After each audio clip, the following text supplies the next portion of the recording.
그럼에도 불구하고 대화의 전제라는 게 존재하는 것이고 그렇죠. 신뢰의 기반이라는 것은 지금 시대에 비추어 보면 내란 종식이라는 건데 어떻게 보면 그 포문을 여신 게 그 최강욱 의원께서 그 도이치모터스 주가 조작 의혹 사건을 네. 중앙지검이 무혐의 처분을 했는데 거기에 대한 항고장을 냈고 서울고검이 네. 재기수사 명령을 내려서 본격적인 조사를 시작했습니다 지금. 그렇죠. 그러니까 제가 의원직을 잃게 된 거에 시작이 사실은 도이치모터스 고발로부터 비롯됐다고 봐야 되는 거죠. 그게 있고 나서 이제 고발 사주가 터졌고, 맞습니다. 예, 뭐 선거법 위반이라고 저를 기소해 놓은 일이 있었고, 그게 이제 과거에 업무방해로 먼저 기소해놨던 사건하고 그대로 맞물리는 사건이었는데 그걸 가지고 장난질을 쳤고, 뭐 그런 게 있었는데 결국은 이제 먼저 이거를 발견하고 알게 된 사람이 얘기하고 소리치지 않으면 사람들은 거기에 관심을 갖지 않습니다. 왜냐하면 그 발견한 사람이 지향하는 가치나 목적에 대한 신뢰나 공유가 처음에는 미흡할 수밖에 없거든요. 저 왜 저러는 거야 갑자기. 그렇죠. 예. 왜 그리고 저거만 가지고 저렇게 크게 떠드는 거야. 이런 생각을 할 수 있어요. 근데 저는 그때 도이치모터스 사건을 고발하게 된 당시 혹은 그 이전부터 이 윤석열과 윤석열 일가의 민낯이라고 하는 것이 여기에 집약돼 있을 수밖에 없다라는 생각을 했거든요. 그러니까 제가 그 전에 인사검증을 하면서 봤던 윤석열이라는 자의 수준을 알고 있었고, 그다음에 그 처가의 위험성을 어느 정도 알고 있었고, 네. 공직 후보자로서 처가가 어디까지 깨끗해야 하는 점 하는가 하는 점이 그 공직 후보자로서의 자질을 절대적으로 판단하는 기준이 될 수는 없지만 처갓집 일이니까. 그렇죠. 네. 그런데 그것이 또 절대 빠질 수 없는 일이거든요. 하물며 대통령이 된 사람한테는 된 사람한테는 나중에 결국은 문제가 될 수밖에 없는 상황으로 이어지는 거고. 맞습니다. 근데 이제 그 싹이 되는 사건으로 그거를 구교영 기자가 이렇게 평가해 주셨다는 건 저로서는 되게 반갑고 고마운 일이에요. 그러니까 그거를 그렇게 이해해 줬다는 게 저는 사실은 그때 굉장히 나름대로 절실한 마음이 있었거든. 이걸 실체를 아셔야 된다. 그리고 이게 앞으로 어떻게 진행되는지를 보면 검찰의 민낯이 드러날 것이다. 그리고 그 과정에서 윤석열이가 총장으로서 무리를 안 할래 안 할 수가 없다. 이거는. 그러면 그때 많은 분들이 좀 이 실체를 좀 알고 느끼시게 되지 않을까. 그래서 저는 윤석열이가 어떤 꿈을 갖고 있더라도 좌절될 것이다라는 기대가 있었는데 이게 이제 이상한 쪽으로 그러니까요. 예. 가서 결국 대통령이 되고 말았는데 결국은 이 사람한테 이제 대가를 치르게 되는 일이 생기는 것이고, 그런 과정들을 통해서 이제 검찰의 민낯이라고 하는 것이 국민들께 너무나 확실하게 공개가 돼서 전달이 된 거고, 나름 굉장히 뿌듯하게 생각하는 사건입니다. 제가 변호사 하면서 과거에도 뭐 제가 시끄러운 사건에 많이 연루돼가지고 그렇죠, 이제 맞아요. 언론에 예. 취재 대상이 된 적이 있었잖아요. 그 제 나름대로 보람 있는 사건들이 많이 있었는데 이 전까지는 제가 총리실 민간인 사찰 사건을 맞아요. 대상에 예. 제기했다라는 거 되게 나름의 그냥 소소한 자부심이었는데 이 도이치모터스 사건이 저한테 이제 그걸 넘어서는 자부심으로 남을 것 같아요. 네. 결국 이제 관찰자 입장에서 보면은 그 윤석열과 김건희의 여러 가지 의혹에 대해서 검찰이 선택적으로 수사하고 그렇죠. 그 결론조차도 굉장히 선택적인 결론을 내리다 보니까 반면에 이제 정적을 향해서는 굉장히 어떻게 괴멸에 가까울 정도로 수사를 하고 기소를 이끌어내다 보니까 맞아요. 그런 부분들을 과연 견제할 수 있는 방법이 무엇인가. 사실은 저도 오랜 고민이고 의원님도 보면 문재인 정부 이제 시작하기 전에 권력과 검찰의 책을 내셨잖아요. 그렇죠. 저도 그 책을 읽어봤는데 그때 당시 생각했던 해법하고 제가 느끼기에는 지금 해법은 좀 많이 다를 것 같아요. 그렇죠. 네. 이제 무엇보다도 중요한 거는 시민적 인식의 수준이 달라졌다는 게 되게 달라진 환경이에요. 그러니까 권력과 검찰을 낼 때만 하더라도 검찰에는 이러이러한 문제가 있으니 제발 좀 알아주십시오. 그리고 이거를 고쳐내려면 이 방법밖에 없으니 이거를 좀 꼭 좀 기억해 주십시오라는 일종의 저를 호소하는 마음이 강했는데 지금 와서는 이제 다 아셨죠? 자, 이제 다 아셨죠? 자, 이제 바꿔야겠죠? 뭐 이런 게 있는 건데 그간의 희생이 좀 너무 크기도 했지만 일단은 윤석열 말을 그대로 돌려주자면 이게 너무 겁이 없었어요. 길어야 5년짜리밖에 안 되는 게 지가 세상을 다 가진 것처럼 그렇죠. 실제로 왕처럼 행동하려고 했었고 그리고 그 본인의 위에 있는 1인자 김건희의 위력을 윤석열도 좀 과소평가했던 것 같아. 지가 대통령이 되면은 자제하겠지. 조금 제어가 될 거라고 기대했던 것 같아요. 근데 이렇게 될 수가 없는 거지. 그렇죠. 예. 그러니까 그런 구조 하에서 너무나 노골적으로 달렸고 그러니까 그런 모습들이 여러 가지로 많이 표현이 되니까 저는 한편은 좀 억울하기도 해요. 사실은 제가 그냥 백수가 된 것도 하나씩 따져보면은 기가 막힌 상황들이 좀 많이 있거든. 맞아요. 근데 이재명 대표가 워낙 험악하게 당하다 보니까 주목이 안 돼. 조명을 못 받아. 저는 뭐 양념으로도 취급이 안 돼. 뭐 이재명 얘기 한 10마디 하고 나서 사람들이 그래 최강욱이도 좀 당한 게 있지 뭐 이런 게라도 있어야 되는데 이재명 있지 조국 있지 워낙 악질적으로 악랄하게 당해버리니까 취급도 안 돼요 저는. 아니 근데 저는 이제 그 17년에 문재인 정부가 가졌던 뜻도 똑같았다고 생각을 하는데 그러니까 미완의 개혁으로 남았는데 네. 당시에 저 똑같이 생각했던 여러 가지 해법들을 생각해 보면은 공수처를 한번 만들어 보자. 네. 뭐 검경 수사권 조정을 어떻게 해보자 해서 어쨌든 간에 정부에 계셨지만 어느 정도 일부 해냈다고 생각했는데 그것들이 지금의 현실에서 윤석열 정부 검찰총장 출신의 대통령이 왔을 때는 무용하다는 거를 맞아요. 보여줬거든요. 그러니까 그게 뭐냐면 네. 이 개혁적인 지향을 가지고 뭔가 세상을 바꿔보겠다고 하는 노무현 대통령의 이래로 어떤 문제가 있었냐면요. 상대의 수준을 너무 높게 봐. 그러니까 이제 그런 게 있어요. 제가 노무현 대통령이나 문재인 대통령 하신 말씀이나 문재인 대통령 실제로 제가 이제 대화나 토론도 많이 해봤으니까 이렇게 보면은 이분들이 기본적으로 선의를 많이 갖고 계신 분들이기 때문에 사람에 대해서도. 그렇죠. 사람에 대한 존중과 선의가 맞아. 있는 분이라서 내가 이 정도 위치에 있으면 상대가 이 정도는 될 거다. 그러니까 이거를 한꺼번에 이거를 좁히려고 하면 반드시 부작용이 생긴다. 그러니까 이 수준에서 감당할 수 있는 범위를 정해주고 네. 그거를 이만큼만 높여놓으면 다음 사람이 또 조금씩 높여나가면서 맞출 수 있을 것이다. 그런 기대를 하셨어요, 두 분은. 근데 저는 참여정부 때의 주장이 니들은 자꾸 이 수준에 있으면서 여기쯤 된다고 얘기하는데 여기에 있다. 실제로는 네. 당신들이 볼 수 없는 바닥에 지금 이 사람들은 있다. 거기서 제가 항상 김경수 지사하고도 이게 언쟁이 되고 그랬었거든요. 아. 근데 이제 그때 참여정부나 이런 데 주도했던 세력들은 기본적으로 아니 인간에 대한 신뢰가 없이 우리가 어떤 개혁을 하는 게 의미가 있냐 뭐 이런 거였어요. 그때 제가 했던 얘기가 그런 거였거든. 야, 상대의 설득의 대상이 누구냐에 따라서 설득의 기법도 달라지는 거다. 그러니까 상대가 어느 정도의 기본적인 상식이나 지식 베이스가 있는 사람한테는 논리적인 설득 또 근거의 제시 이런 것들을 통해서 그 사람들을 감복시킬 수도 있다고 나아갈 수 있지만 네. 아예 그냥 힘을 숭상하고 폭력이 제일이라고 문신 새기고 있는 사람들한테는 야, 내 문신보다 네 문신보다 내 문신이 더 커. 네 정과보다 내 정과가 더 많아. 네 주먹보다 내 주먹이 더 세. 네 칼보다 내 게 더 커. 그걸 보여줘야지 꿇는 거지. 거기 칼 들고 문신하고 있는 사람 앞에 가가지고 자 평화가 중요합니다. 그런 소리 해봐야 칼만 맞는다. 결국 우리가 그 과정을 좀 겪게 된 거죠. 그런 안타까움은 있습니다만은 그래도 그런 과정들을 통해서 아 이게 상대를 신뢰해가지고 개혁한다는 게 갖고 있는 한계가 너무나 명확하구나. 네. 그리고 그간에 소위 이 세상의 근간이라는 게 있는 건데 그 개혁적인 정부가 들어서서 이거를 다 무너뜨리려고 한다는 그 수구 족벌 언론의 선전이 먹힌 면이 있거든요. 분명히. 그렇죠. 지금은 또 다른 상황이 지금도 비슷한 형태로 벌어지고 있잖아요. 사법부를 흔들려고 맞아요. 한다. 네네. 뭐 이런 식의 프레임을 가동하려고 하잖아요. 그러니까 그런 것들이 이제 좀 먹히지 않는 그런 실질적인 경험을 시민들이 하시게 됐다. 굉장히 중요한 윤석열과 조이대의 아주 업적이라고 생각해요. 저는 제가 보더라도 아마 이재명 후보가 이제 당연히 대통령이 되면 그 수사와 기소의 분리는 당연히 이루어질 것 같은데 그럼에도 불구하고 한 칸 더 이제 어떻게 보면 법조를 잘 하시기 때문에 궁금한 거는 결국은 수사라는 게 누가 하느냐가 중요한 건데 그러다 보니까 굉장히 기초적인 부분에서 검찰은 왜 이렇게 됐을까 생각을 해보면은 맞아요.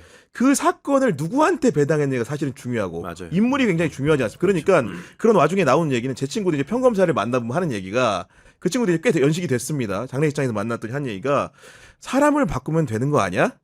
자기처럼 이제 주요한 수사를 오래 못 해본 입장에서는 그런 식의 주장도 하던데 또 이제 연장선상에 말씀드리는 거는 특검을 하더라도 종래 관행에 따르면 대규모로 검사들이 옵니다. 그래서 수사를 한 것이지 국민들이 잘 모르는 부분은 그 검사들이 검찰청에 있을 때는 빛을 못 보다가 특검을 하면 빛을 보는 이상한 구조가 있는 거거든요. 그 이 안에서 정밀한 해법이 좀 있어야 될 것 같은데 그런 부분들을 어떻게 준비해야 되는 것인지. 정교한 게 되게 필요하죠. 그러니까 그 인식의 격차라고 하는 게 이제 어느 점에서 드러나냐면요.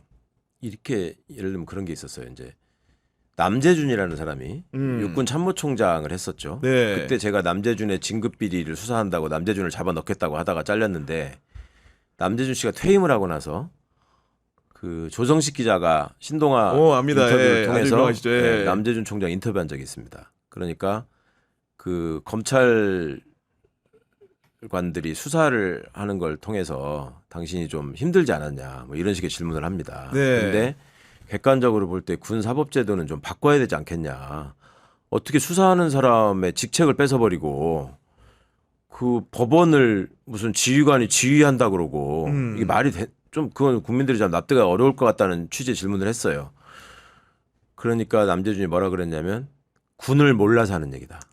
군은 그런 식의 민간의 헌법과 법률의 잣대로 들이대면 안 되는 조직이다. 그러니까 경악을 해가지고 기자가 물어봅니다. 어쩌자는 거냐. 네. 그랬더니 군에다가 자꾸 외부의 잣대를 가지고 무슨 법률 이런 걸로 규제하려고 하지 말고 지휘관들을 잘 교육하면 된다.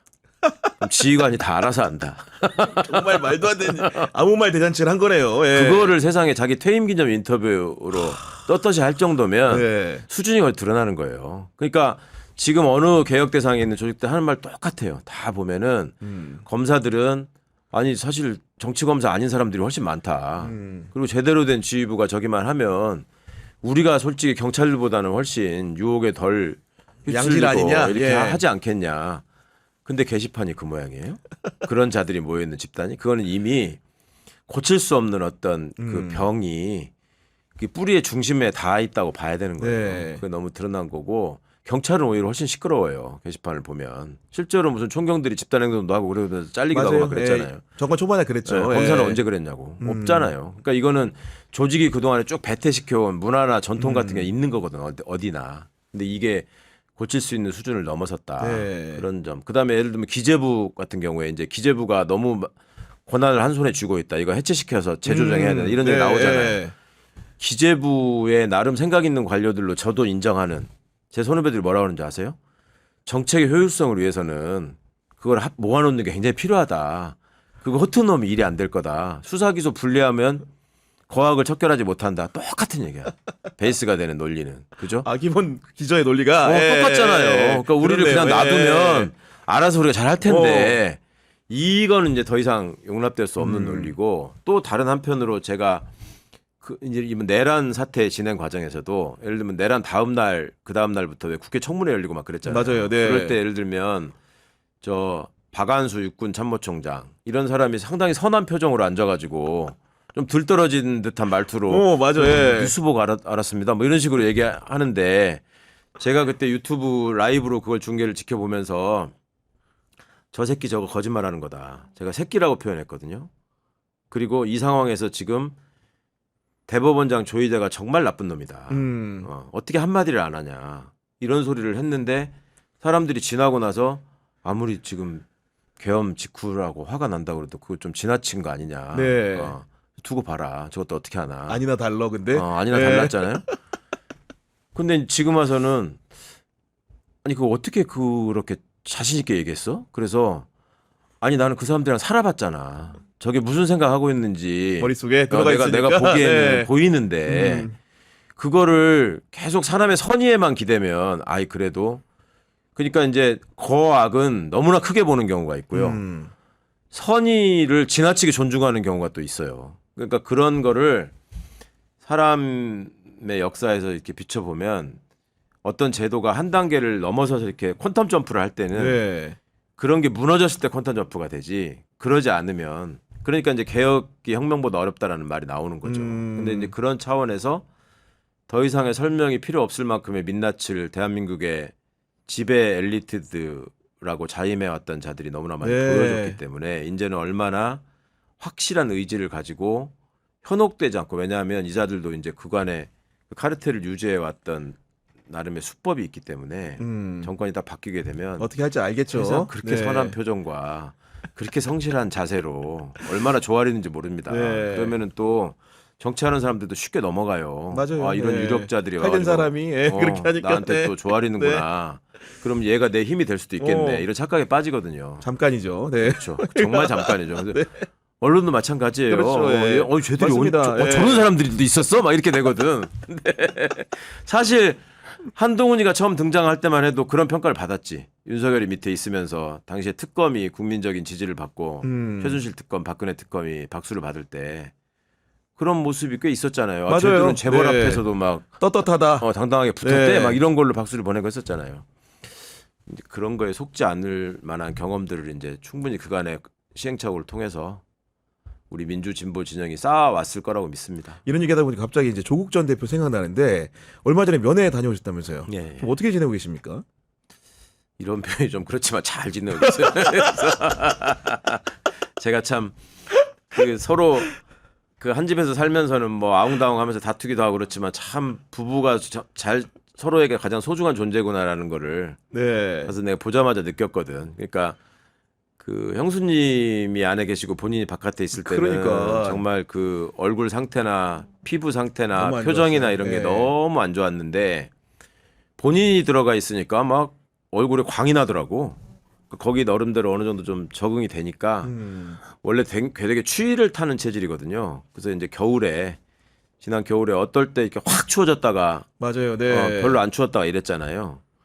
그러니까 뭐 교도소라는 데가 당연히 냉난방 시설이 뭐 완벽하지 않기 때문에 그 추울 때 조금 많이 고생을 했는데 그거가 이제 기간이 다행히 좀 길지 않았고 그러다 보니까 안에서 이제 나름의 루틴을 만들어서 그 조국 선생의 캐릭터가 자기 루틴을 최선을 다해서 만들고 그거를 벗어나지 않는 사람이거든요. 아, 굉장히 정형화된. 그렇죠. 예. 그러니까 자기가 해야 될 일을 딱 정하고 자기한테 주어진 시간을 딱 거기다가 배정한 다음에 그거를 때려 죽여도 지키려고 하는 사람이에요. 그러니까 벌써 뭐 일주일 5일을 딱 해놓고 계산이 있어. 뭐 변호인 접견은 이틀만 할 거고 뭐 찾아오는 사람 만나는 거 하루만 할 거고 자기가 책 읽는 시간 하루 정해놓고. 편지 쓰는 시간 하루 뭐 이런 식으로 그렇구나. 사는 것 같더라고. 예.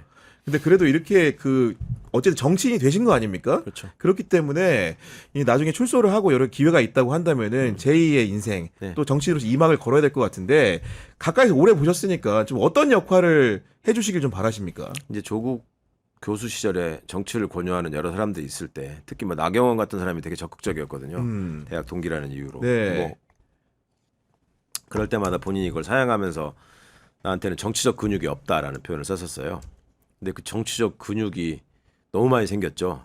그리고 지금 이제 어찌 보면 현장을 떠나서 격리돼 있는 공간에서 훨씬 더 깊이 성찰하는 면이 많이 생긴 것 같고 또 많은 분들이 조국 대표를 기억하면서 새로 영화도 만들어가지고 지금 상영 중에 있잖아요. 맞아요. 그 예. 제목이 다시 만날 조국인데 다시 만나게 됐을 때 그 영화를 보면서 시민들이 기대했던 바 또 추억했던 바를 넘어서는 모습이 되어 있지 않으면 정치적 근육이라는 것도 금방 소실될 수 있는 거죠. 네. 그러니까 이제 그런 점에 대해서 많이 생각하고 준비를 하고 있는 것 같고 또 그런 기대에 부응하기 위해서 또 본인이 많이 노력을 하는 것 같습니다. 근데 정치라는 게 결국 세를 형성해야 되고 세력 싸움이거든요. 저도 해보니까 그렇더라고요. 뭐 아무리 껐덕거리고 뭐 시끄럽게 해봤자 세가 없으면 정치가 있어야지. 예. 알아주지 않아요. 예. 그 세가 있어야 되는 건데 그 세를 어떻게 만들어가느냐가 되게 중요하죠. 그러니까 지금까지는 세를 만드는 가장 중요한 방법이 김영삼 대통령을 모델로 해가지고 언론에 빌붙는 거였어요. 옛날에는. 언론에 네. 최대한 환심을 사서 그러니까 YS 때만 해도 무슨 조선일보 장학생 뭐 이런 사람들이 그러니까요. 국회의원 중에 예. 있었단 말이에요. 그러면서 언론을 더 망가뜨린 결과가 있기도 됐죠. 하고 그 후과를 우리가 지금 정말 후배들이 막 처절하게 치르고 있는 건데 그러면 그걸 벗어나서 그러면 대중 속에 어떻게 뿌리를 내릴 것이냐가 중요하잖아요. 지금은 여러 매체나 이런 과정들을 통해서 사람들이 어떤 사람의 진심을 느끼고자 하는 욕구가 되게 커진 것 같고 그걸 알아보는 방식들이 좀 많이 발전하고 있다고 느껴요. 그러니까 뭔가 악화돼 가지고 아주 악성 댓글이나 이런 것들로 그냥 오물이 막 이렇게 그 넘쳐나는 이런 공간도 있지만 네. 사실은 그 중간중간에 정말 빛나는 해안을 가진 집단지성이 막 반짝일 때가 있거든요. 그런 거를 캐치하고 진심으로 거기에 다가가서 수용하고 그거를 자기가 체화해서 실현낼 수 있는 사람이 진짜 진정한 정치 지도자, 정치인으로서 인정받겠죠. 어찌 보면 저는 그런 서막을 이재명 대표가 열었다고 생각해요. 자기의 고난이나 경험을 통해서 본인이 해야 될 일, 보람 있는 일 이런 것들에 대한 가치를 확실하게 숙지를 했고 그리고 죽을 고비를 여러 차례 넘기면서 자신의 삶이라고 하는 것이 다른 사람한테 어떤 의미가 있고 자신의 삶을 유지하고 하는 것이 다른 사람들한테 어떻게 다가가야 하는가에 대한 근본적인 성찰이 생긴 것 같더라고요. 그러니까 예전에 제가 봤던 젊은 변호사 이재명의 모습과 지금 대통령 후보 두 번째 대통령 후보 이재명의 모습은 정말 달라졌어요. 아, 그래요? 느끼시기에? 정말 많이 달라요. 예. 정말 신중해졌고 정말 사력 있고 그렇습니까? 유일하게 이제 유지되고 있는 거는 그 번쩍거리는 어떤 지적 역량. 되게 흡수도 빠르고 이해도 빠르고 자기 정리가 잘 되는 분이거든요. 근데 네. 이제 그런 것들이 이제 숙성돼 가지고 뭔가 이렇게 우러나고 있다라는 생각을 하거든요.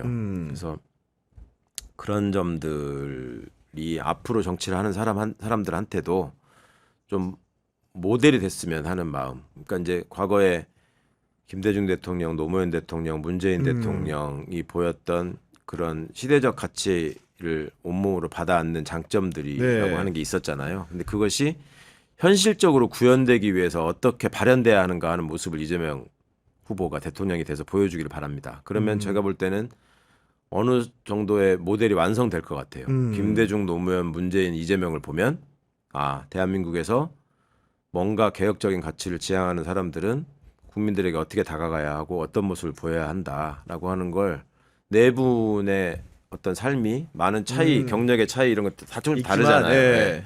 그 다른 경력들 속에서 이 사람들이 어떻게 그 시대의 부름을 받았는가 하는 게 또 조금씩 다 차이가 있기 때문에 그런 거를 좀 기반으로 해서 성장하는 정치인들이 좀 많아졌으면 좋겠고 조국 대표도 뭐 그중에 한 사람이 될 수 있으니까 네. 그런 걸 잘 공부해야 될 것이고 저도 또 이래저래 눈여겨보고 있는 정치인들이 많이 있으니까 그런 네. 사람들한테 좀 뭐랄까 아프게 서로 얘기할 수 있는 부분들이 많아졌으면 좋겠고.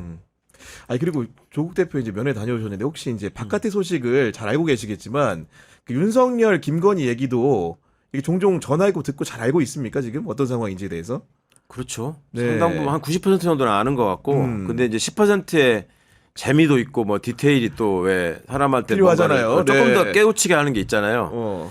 그게 이제 정확하게 전달될 수가 없으니까 답답해하죠. 그러니까 이제 거기서 안에서 볼 수 있는 거는 신문 활자밖에 몇 개, 없으니까. 신문 몇 개, 그다음에 정해진 시간에 뉴스, 지상파 뉴스 보는 거, 네. 그다음에 이제 면회 오는 사람들이 단편적으로 알려주는 뭐 현실의 저기 몇 가지들.